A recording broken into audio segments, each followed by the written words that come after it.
Hello, welcome to Yelling at Birds. Matt here. I think this is episode 50. Who knew? Um, like all other major events and milestones, I am completely clueless and I don't think about it. But today I was lucky enough, happy to sit down with, not directly with, but video conference with Kelsey Connor, who is a social worker for Justice Support Services in La Crosse County. Now, I've known her in the past, but I actually, in my last alcohol offense, she was actually my caseworker. I was one of her clients, and if you ever find yourself in that position, I know that in the experience that I had, she is definitely the type of person that you want to have there. Um, we talk about her job, what brought her to do what she's doing, how she feels the system can get better, and kind of her main goal and inspiration in what she does. A large part of that is, I think, what we all want as human beings is being, met where you are, being heard, being understood, and her and I have a lot of conversations about vulnerability too, being able to be open about yourself. And that kind of speaks to a lot of what we're talking about here when we talk about recovery in this program and with mental health and just coping with everything that's happening. So I really enjoyed our conversation, and I hope that you will too. So without me babbling on anymore, here's my talk with Kelsey. Enjoy. I mean, that's kind of I think what one of the effects of like the current situation is people learning that they can just still connect with people this way, which is kind Yep. of interesting. And it's kind of forcing people to get a little more literate on the computers and It is, yeah. video chatting and everything. Yep, and even like employers, I feel like have had to really tap into technology that they've had but never necessarily used. Right, right. Um, So yeah. So how's that been going for you specifically? it's kind of like that. I think the county is like figuring out things that they were capable of that they just never really needed to use or hadn't fully gotten all the protocol down for it yet. So they were kind Okay. of been doing that. So we're working from home now, which has been interesting. We had to kind of revamp the program to fit online. So, Yeah. um, but it's been good too. Like we really tapped into a lot of online groups, recovery things that weren't options before, Sure. that we're seeing are helpful now. And we've been, I think it's also been helpful for the criminal justice system in general of like, where are we holding on to people that we don't need to? Sure. Yeah. The coronavirus has really like, I don't know if you've seen anything about the criminal justice system and how like they've released a lot of people Right. from jails or prisons that like were elderly or had pre, you know what I'm trying to say, Yeah. Yeah. conditions that like they let them go. And so I think it'll be really interesting when all this gets back to normal, like what we learned from the process of it all. Right. Because I imagine that's like a lot of resources that they're plugging in, like feeding people, housing people that don't need to be where they are. Right, Um, exactly. but And then that's, like, where taxpayers are paying money right, basically to for these people. And then, this I think is really shown, well, did we really need to have those people locked up? the answer is probably no. Yeah. Well, so when we were going through, when I was going through school, they said that one of the things that one of the instructors would say, there's two reasons why we would put somebody in jail. It's either A, because we're mad at them, or B, because we're scared of them. And like those are, well, the two main reasons. And it's like you can kind of let go of the people that you're keeping in there because you're mad at them. And that's essentially people that are, you did something and there's already a predetermined, like, you have to go to jail for this amount of time punishment, not necessarily because you're a danger to anybody, but because we're mad at what you did. Right. You went And against what society thinks is right, right. right. Yeah. So does that put a lot more responsibility on people like in your position to kind of monitor Yeah, everyone else? definitely. I think, yeah, there's been a lot more like putting out on GPS monitoring versus Sure. being in jail. A lot of more like social workers checking in, monitoring them more closely, um, But really, like you were saying, like connection piece is so important that we should be doing more. I'm not necessarily the GPS stuff, but the actual like being in more contact with our clients and Right. having a closer kind of relationship in that sense is actually what probably should we be doing anyway. It's just like you said, resources are so hard. Like there's only one of me, and there's Right. only two of us in the whole program, so um, it can be difficult, I guess. Yeah. Yeah.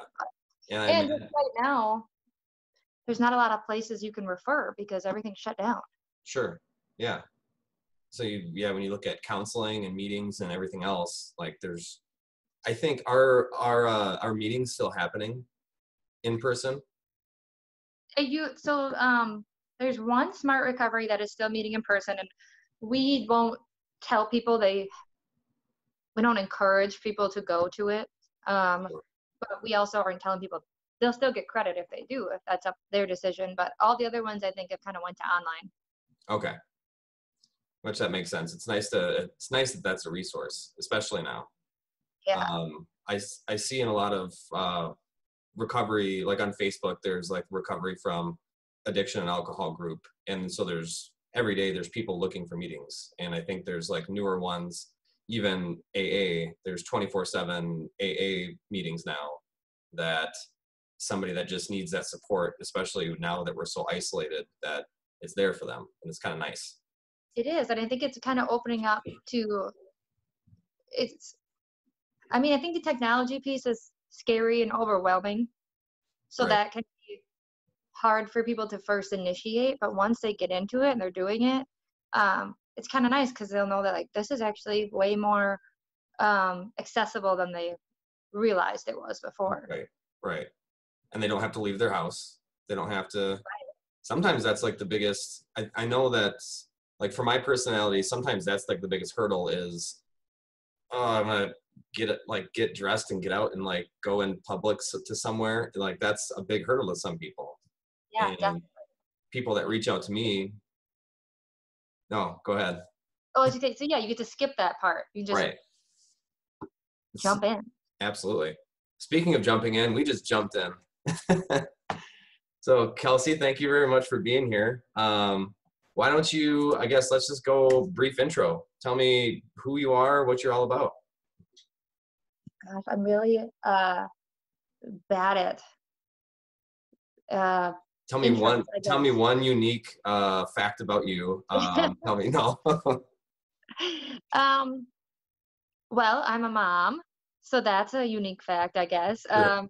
I have a 4-year-old daughter. I'm a social worker. I um, basically my life right now is kind of work and come home. Well, actually, right now it is just work and home because Yeah. of the coronavirus. But um, I guess, yeah. I'm really right now. I'm really interested in learning a lot on like.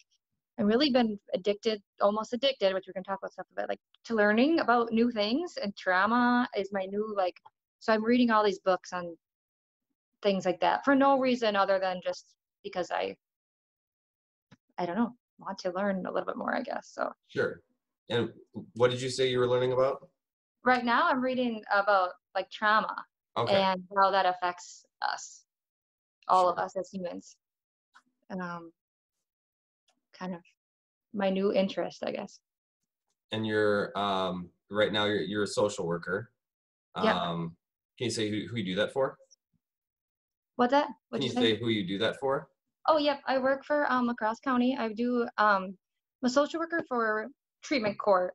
So it's kind of a unique blend of like the criminal justice system and um, the treatment kind of counseling, recovery side of things, trying to all blend together. Right. And what got you into that? Um, it is such a long, like interesting road of just kind of falling into it, I guess. But I think I knew that I always wanted to be in like a helping caregiver, caring type of role, I guess. And I fell into the criminal justice system was always interesting to me because I think that it's really um, it's where a lot of people that are more disadvantaged in life kind of fall into the cracks a lot and Mm. get stuck in our criminal justice system. So I was always really interested in that. So I went for criminal justice actually. And through that, I had a lot of different jobs at the beginning of my career that just kind of kept pointing me to social work, and that was where I was meant to be.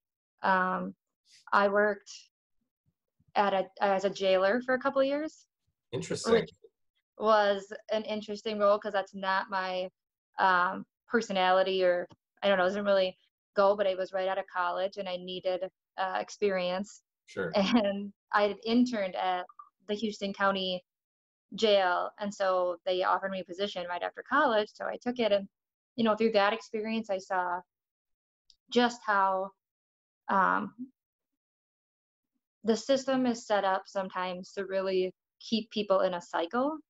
And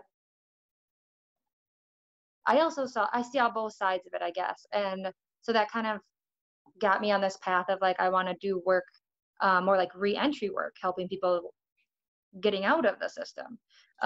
So I actually took a case manager job for a grant program at Workforce Connections in La Crosse, where I got to, it was like a mentor. They would match you with a mentor and help you kind of navigate when you got released from prison or jail. They would help you navigate getting your license or housing and stuff like that. So I did that. And then through that, I got to start going to La Crosse County Jail and teaching a class with this woman who runs a program at WTC, a grant program. And she kind of became like a role model for me. She was getting her doctorate in social work, and she's just so intelligent and so progressive thinking. And she developed a program for La Crosse County Jail, an employment program, kind of teaching employment skills while people are in the jail. And then they can also do GED or college classes while they're in the jail. And then she would help transfer them over to WTC to continue with that. And so I met with her, I got involved with her, and ended up working for her then for a couple of years after that.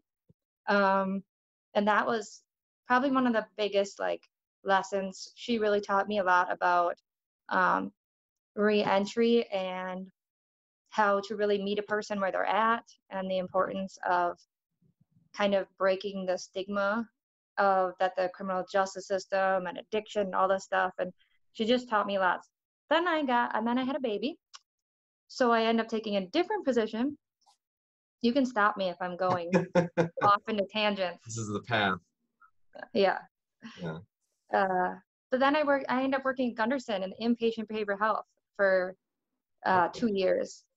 And that was really eye-opening as well, because I got to see the mental health side of things and learned a lot there about just different treatment aspects and different therapeutic approaches and the real wellness side of things and the medical side of things. Okay. And then from there I went to the county. Okay. And how long have you been doing that? It'll be 2 years in October. Okay. I mean, so it sounds like the position that you're in now, working in the, working where you are now, it seems like a blend of everything that you've done up until this point, which that's pretty cool. That's a really good observation. Yeah. I know. No, no. So that's cool. I mean, it seems like very fitting, being where you're at now.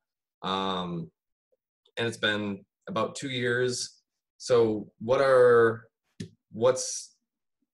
I guess I'm sure there's a lot of challenges. What would you say? You mentioned something about, you mentioned the stigma of the criminal justice system and addiction.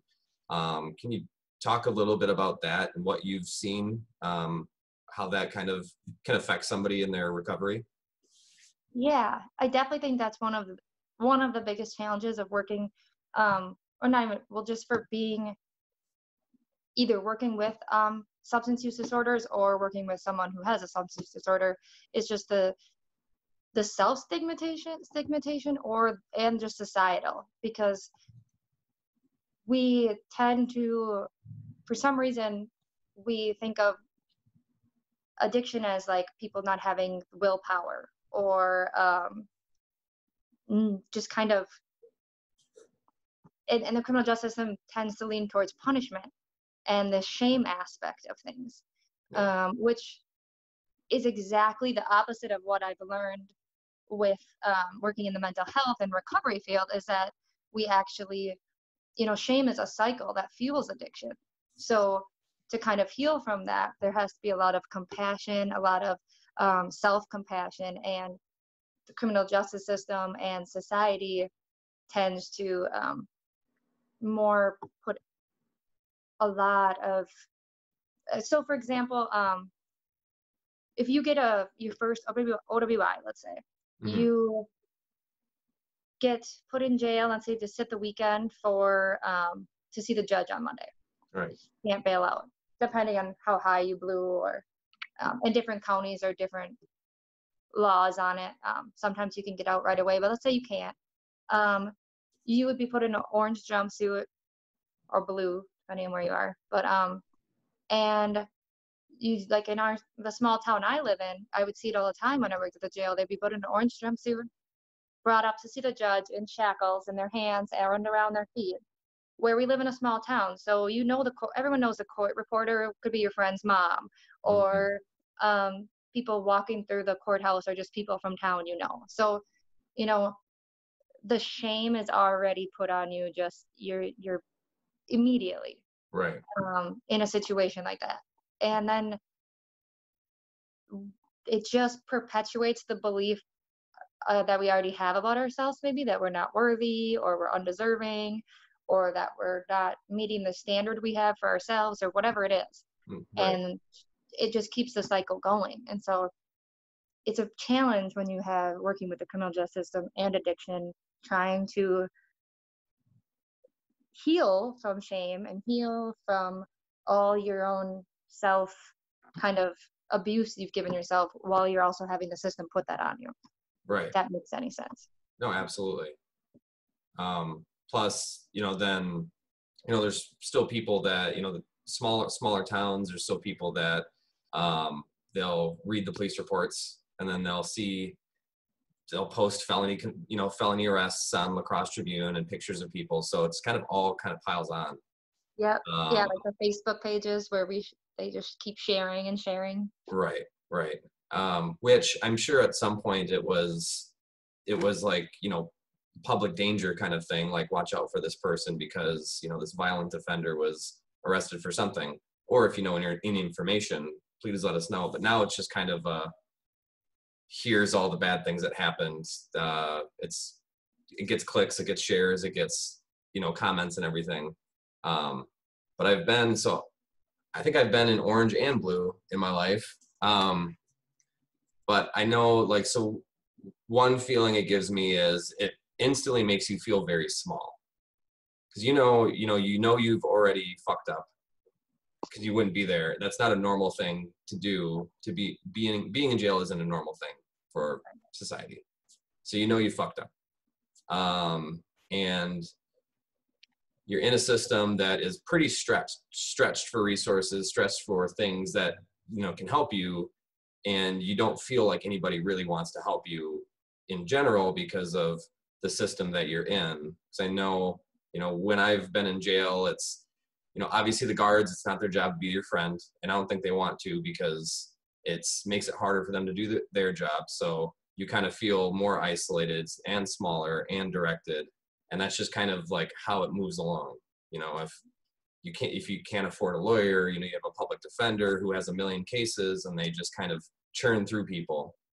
So you don't really feel, I think in the system, you don't really feel like a person until you get to a caseworker. That might be the first time you feel like a human being. And if your first meeting is with like a PO who has a million people that they have to watch out for, then that feeling of not being a person kind of continues. So I think I'm just thinking about that now, because I was in that process, and then I think the first time you feel like cared for at all is if you talk to a caseworker that it's their job to help with your recovery. So I think by the time someone's getting to your desk, probably they've been, I think, dehumanized for a while. Is that something that you notice?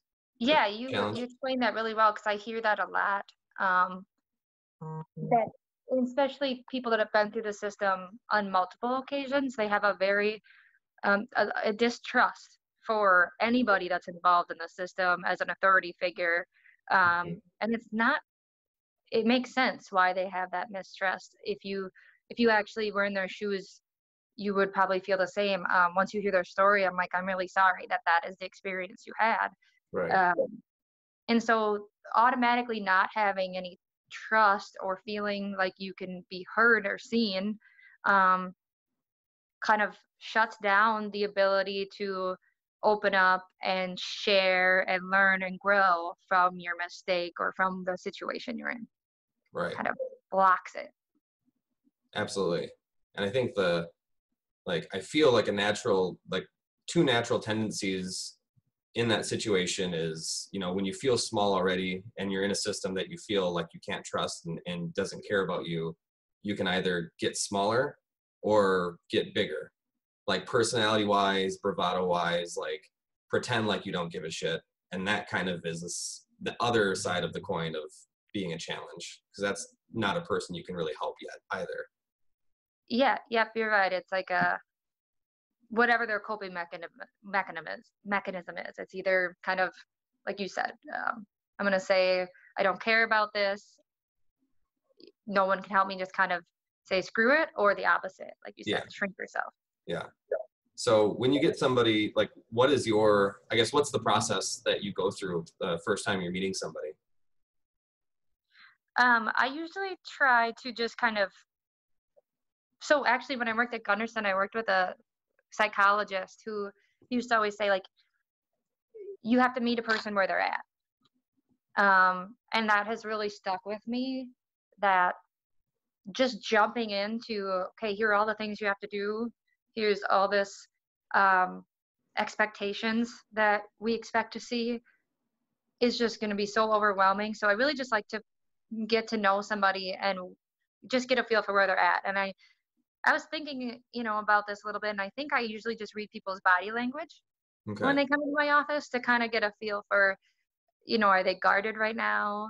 Do they, I can usually tell if someone comes in my office and they just look like they'd have no interest in talking to me, sure, trust me in any way, just by their body language. So I guess it's just kind of my start is just to build that rapport and let them know that I'm actually there to work with them.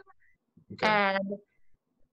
And then we can kind of build off of that once we have a mutual kind of respect for each other. Do you ever, does it ever just not happen? Like, do you get clients in that's like, you're trying, and then there's nowhere to go? That's a good question. I think as humans, like, we want that connection, and we want someone to understand and hear us. Right. And I think that if I have the time with somebody to be genuine and make that connection, I don't think it's ever not happened. I have had situations where they've like disenrolled or kind of said screw the program before we could get to that point, if that kind of makes sense. Right. Or situations came up, they got like rearrested before that, or but for the most part, I think that people really they want to be able to feel comfortable and share and work with you, and most people don't want to be in the cycle they're in. They're not, right. They're not. So it's I think a relief sometimes when like, okay, I can actually be open with this person and I'm not being judged. Right. I think everybody wants that. Exactly. Free of judgment. Yeah. So getting out of the system, I guess from what you've seen, let's say somebody's new in the system. Do you have any advice for somebody just kind of starting out? Like how do they get the most out of where they're at and going through the criminal justice system and Yeah, recovery, I guess? no, that's a good question. So I guess it kind of comes back to, again, where they're at um with their experiences with the criminal justice system, and how that has shaped their view on it and themselves. And so, but normally I really try to just, I think, having just being open-minded and understanding that I try to encourage that a lot with people. I'm not saying I try to, because most people have very valid reasons for not trusting the system or being frustrated with the system. So really working on just breaking it down into, that feeling is valid, but when you go to this group or you go to this, just try to have an open mind instead of seeing things really black and white. Because the more there's this Brene Brown is a lady I listen to all the time. She's a researcher in social work, and she always says, like, the more afraid we are of something, the more black and white we make it. Sure. And so just encouraging people to just be open-minded, be curious about it, and then really we'll work together on it. I use that a lot. Like, Yeah. this might be frustrating, but I'm not here to just let you navigate it on your own. Like, we can work on it together. Right. That sounds like, so the more afraid we are of something, the more black and white we make it. That does sound like, what people outside of the criminal justice system would think of people inside. Like, the more they just make that black and white, either an addiction and all of that. They don't understand it. They're afraid of it. It's not them, so they just don't want to understand it. Yeah. And it's interesting because people, I worked as a jailer with law enforcement, and I saw that all the time on that end, and then I see it on the other end with clients or people that I've worked with inside the jail. That's very similar lines of thinking, but just opposite views. Right. Yeah. Is there anything, so we kind of talked about how you're able to do your job now in the current conditions. Is there anything, I guess, being a social worker in the system that you're in, are there things that you wish that you'd like to do in your job but you just can't because your job doesn't allow it or resources don't allow it? Yeah, I think that there's always, like with anything, there's so much research and growth happening in all fields. One thing I really hope that we get to, there's a lot of research around addiction, and which I was talking about that I'm reading on trauma lately, but not like how stress and things are stored in our body. Okay. And we tend to approach things in such a way where, like, okay, go to these groups, go see a counselor, do these things, talk about your story, be open about it, which is all good. But there's a ton of research on how we have to heal our nervous system. Okay. Because a lot of, research now is showing that addiction is really a way to regulate ourselves. And so I'm really hoping that we get to a place where we have a better understanding of how the body and the mind work together and how we can heal both. And then offer those opportunities. Just where we live now, there isn't a ton of resources for, they call it somatic experience. It's a whole different type of therapy that works in your body. And it's all about, like, kind of being present in the moment, getting to know the sensations in your body, and like mindfulness. That's a whole new research that's a ton has been happening about addiction, and how we use it to numb or to escape. And so learning to be present in the moment Right. And we don't we don't really talk about that enough, I don't think. In I hope that in the future that can be kind of the base of things. Because Right. if we can start there and learn about our own kind of triggers for our body and being able to regulate ourselves in healthy cope with healthy ways and being able to be present in the moment, then I think we can really start to um then we can start to do more of the that talk therapy and sharing our story and all of that. Right. Right. Yeah, it's a mountain of a challenge. I Yeah. just threw that on you. No, yeah. I was thinking of other. I'm reading. So right now I'm reading a Jordan Peterson book, and he talks about.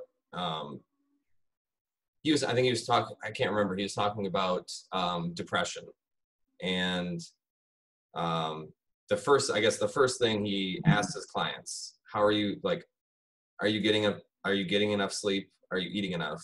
Are you getting exercise?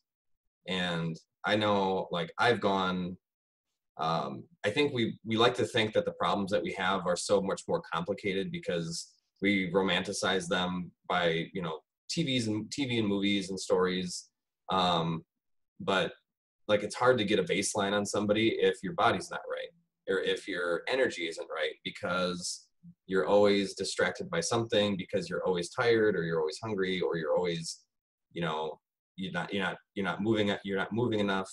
So Yep. that's interesting. I think that's a very valid, thought process. I'm glad you said moving and like moving and sleeping, because yeah, I think those are kind of like the baseline things. And in this book I'm reading right now, it's in an unspoken voice. There's this Dr. Peter Levine or Levine, but he does a ton of research on um, trauma and how it's stored in our body. But he talks about how movement is such a key piece of it. So that's why like yoga and um, even just like exercising, it's all a part of like helping regulate the nervous system in a healthier way.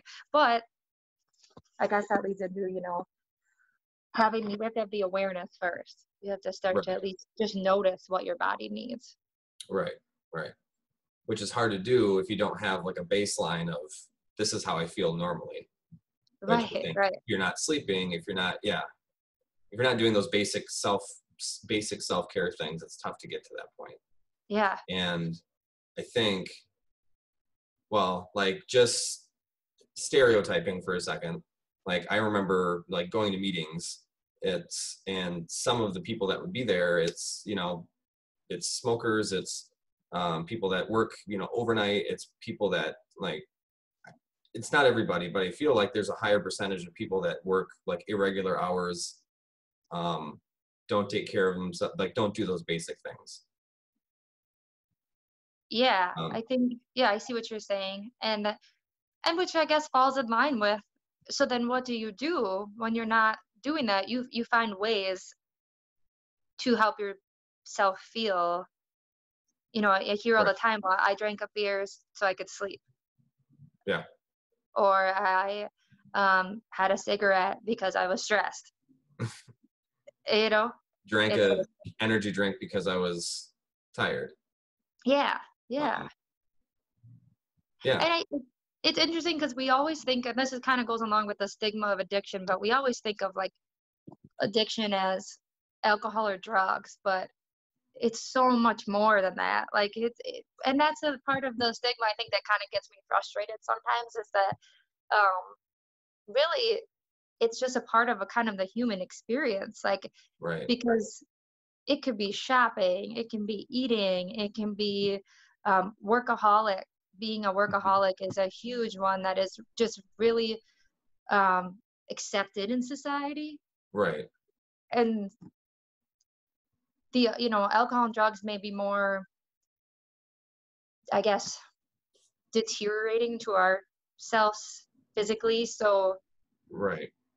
but they're all just ways we have learned. There's a saying, they say that it shouldn't be called addiction, it should be called ritualized compulsive um, ritualized compulsive comfort seeking. Okay. That makes sense. Yeah, that like really stuck out to me because it's just kind of like ways we've got into habits of comforting ourselves. Right. And I've kind of always thought that too, about it's not just alcohol, drugs. It can be anything. Some like addict or some ritualized compulsive comfort seeking activities are easier to spot, because if someone's an alcoholic or a drug addict, it's easier to spot that. And some of the actions that they do are illegal, so they get put in the system. But the workaholics, I mean, sadly to say, it even could be somebody that does like really awesome things, but they do it because they're like, maybe they just have this pit of unhappiness. So if they just like bake cookies for people constantly around the clock, and it's very nice and everyone loves it, but they're still not happy inside. Like, I think I think about that quite a bit too. And Yeah. it's weird because like, who wants to stop that person from doing that? Because that's the nicest thing ever. But you kind of want people to have self-awareness and be fulfilled and happy. Yeah. That gets Yeah. in the way. No, that's exactly it. Because I think that it's still a way of distracting ourselves and avoiding being just present in the moment. Right. We're living we're doing things to, actually Brene Brown, this lady, I talk about her all the time, but she always says we do 4 things to avoid vulnerability.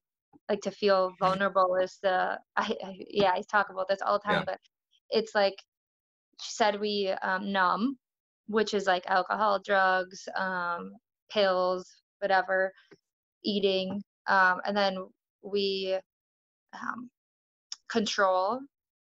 So that's like, we make things very much black, or like we make things certain. We are in control. It's this way or this way. Sure. Because if there's a middle ground, then I have, that's me. I could be vulnerable. I might not know what's going on. Mm-hmm. We pretend. So like pretending everything's fine, even though it's not, or pretending that, like she says, pretending that our actions or things we're doing aren't affecting other people. And we perfect is the other one. So, and I actually see this a lot with the clients I work with, and just in my own personal life, is with addiction, I see a lot of perfectionism. And I like that kind of holding themselves to a very high standard, and that fear of failure. Yeah. So I can see all of those. Sorry, I think I got us way off topic, off on different route. No, I actually wanted to ask you about vulnerability too. But like those 4 things, go to a meeting and you'll see all 4 of those things in almost every person. In some, if you listen to their stories and allow them to kind of take you down the line of what brought them there. I mean, I see them all in myself, in certain points of my life, for sure. But you brought up vulnerability. I know you and I have talked about vulnerability quite a bit, and that's actually how you got me on Brene Brown and her videos, which everyone I recommend. I highly recommend. She's awesome. How important is vulnerability when someone with someone that you're working with, and getting them the help that they need and the recovery that they need? Well, I think it's kind of the biggest piece of it. Sure. Because so she describes, vulnerability is kind of like doing something even though you might not know the outcome, or you don't have full control over the outcome. And it's interesting because she researched this vulnerability, and it's people that have a little bit more feelings of shame, they tend to hate feeling vulnerable. And people that live more wholehearted lives, is the way she describes it, they embrace vulnerability. They don't love it, but they don't hate it. So Right.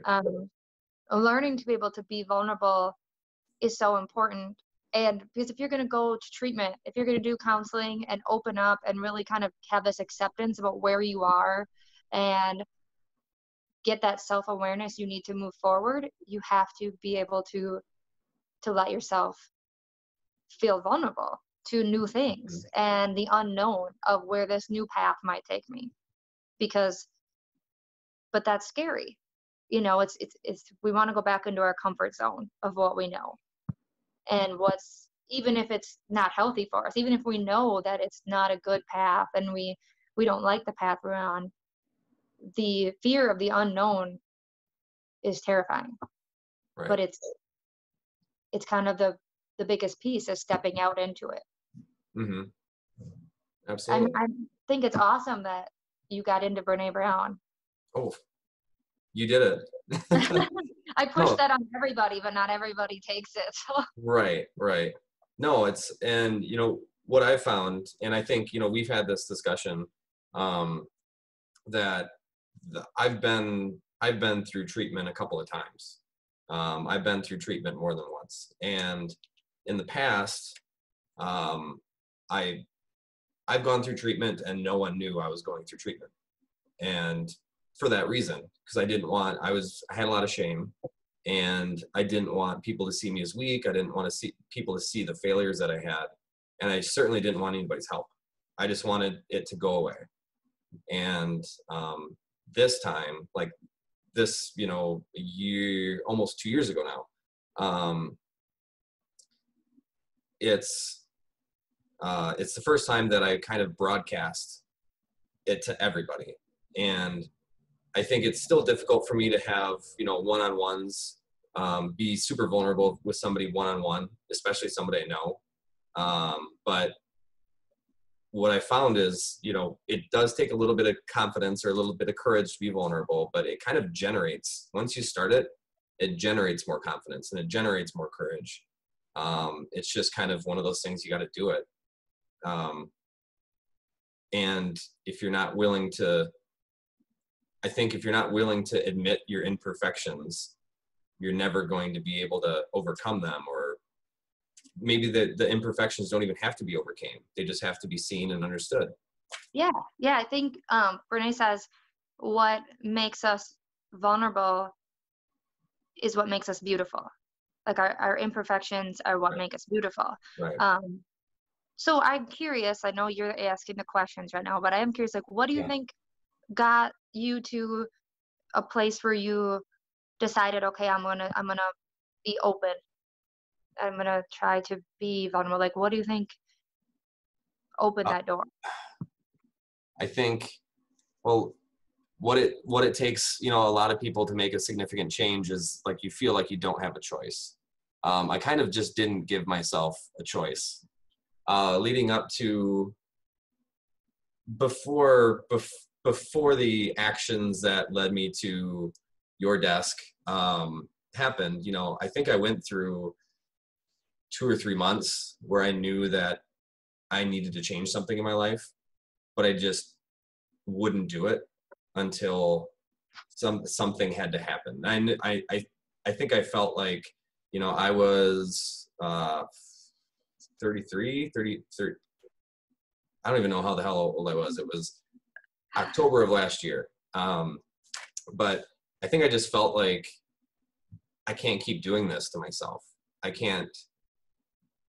I basically spent 10 years not growing, not like progressing as a person. And I've just been the same person. Lessons learned here and there throughout the way, but I was just kind of doing the same things, and I didn't have a reason for it. And I felt like if I didn't do anything now, it was going to be another 10, 15 years. I'll be 45 and I'll still be learning the same lessons over and over again. Yeah. So I think I just felt like I had good people around me that I trusted. I had a good support system, and I really gave myself no other choice, but I needed to actually learn the lessons and actually find out, you know, what it is in myself and what it is in my imperfections that were causing me to make those choices. Otherwise, I'm just going to continue doing it. And if it's not alcohol, it's going to be something else. And if it's not, yeah. Well, you saying that really points out like the person has to really, they have to want it for themselves, and then be open to going through the hard steps, but also just like having the curiosity about themselves. Yeah. I think having curiosity about yourself and just wanting, without judging yourself, Right. is a really huge thing. And it's hard, but it's that self-compassion and knowing that, yeah. So that's cool that you stepped into it. Yeah. No choice. Yeah. Okay. You're forced into it. Right. No, I mean, yeah, either way. But yeah, I think that, the last OWI, like, I mean, if that didn't happen, I don't know. I don't know what would have happened. I don't know if I ever would have, because I could see myself progressively getting worse. And there were, comments from friends and things like that. And I know I was drinking more and more frequently, and to probably intentionally to cause some sort of change, whether it be waking up in the hospital getting pumped, or waking up in jail. Like I think I was just like calling for help for myself, and not letting anybody in, because I think if I would have been honest before, then maybe some change would have happened without having to go through this whole process. That's another thing about being vulnerable, I think, is being willing to reach out to other people. Mm-hmm. Yeah, it's always easier though for some reason we're good at helping other people. Oh yeah. But we feel like it's a weakness to actually reach out for help, which is kind of interesting because we can extend help to other people, but we can't accept it, or it's hard to accept it. Right. So I think, so knowing that reaching out for help really is not weakness, but how do you teach somebody that? I don't know. I think it's experience and like perspective, because I think about that too. We all have these like clock. It's hard to avoid like the society clock. Like by age 20, this happens. By age 25, this happens. By age 30, and so like that's another thing too. So you, like, I think I had some of that too, like where, I was 30 and I didn't really have a lot, because all my money went to a DUI, and then, rebuilding your life. But then you see, you go to meetings and you see somebody that's like 60 and they have nothing because they haven't been learning those lessons. I think that puts things into perspective, no matter, how old someone is. And I think like, being willing to help other people, if you're helping other people, you should understand that means that people in the world need help. So you're not different if you need help at some point. Yeah. Yep. Like, I don't know. But what I think this kind of goes into a bigger thing with society though, is that for some reason we put a lot of shame on people and so we make it, I think, just meeting societal standards, like you were saying, like do this by the age of 30 and do that by the age of 30, that we kind of feel like we have to meet all these marks and then beat ourselves up when we don't. And then that shame comes into play, which all plays into not wanting to reach out, because then I might be vulnerable and I might feel, that I am weak or something, because that is what I should be I should be here where society says I should be. Right. And I think a lot of people that get put into the system at some point, like you're automatically going to miss whatever mark you thought you were going to hit at that, whatever age you got put in. Especially if it's, if you are you know, paying a fine, if you're paying monitoring, if you're paying everything, like, you know, you're automatically putting yourself behind, and it just kind of feeds itself. You have the shame of going in, then you have the shame of missing a mark, and then you have the shame of needing help, and then you have the shame of, yeah, of just being in that situation. It's a lot that's a lot for a human being to overcome, I think. Yeah, and that's the other thing's interesting is actually anybody kind of going through the cycle of substance use is actually super resilient, Yeah, and it takes so much courage and so much strength. And I wish that people could understand, especially people that are going through it currently, how much actual courage and like how much respect I have for them, because it takes a really strong person to do that. Um, right. but it's so, I don't know, misconceived in society, I guess. Right. And they might not feel very strong because they feel like I don't have a choice and I'm just doing this. But no, like you could just not, like, at any point they could just give up. But the people that keep showing up every day and Yeah. going to their tests and making their meetings and doing their stuff, like does take a lot of strength, a lot of courage. Mm-hmm. Yeah. Nice. Do you feel like doing what you do and like the experience that you've had through what you do, has that helped you in your own life kind of as you navigate this world?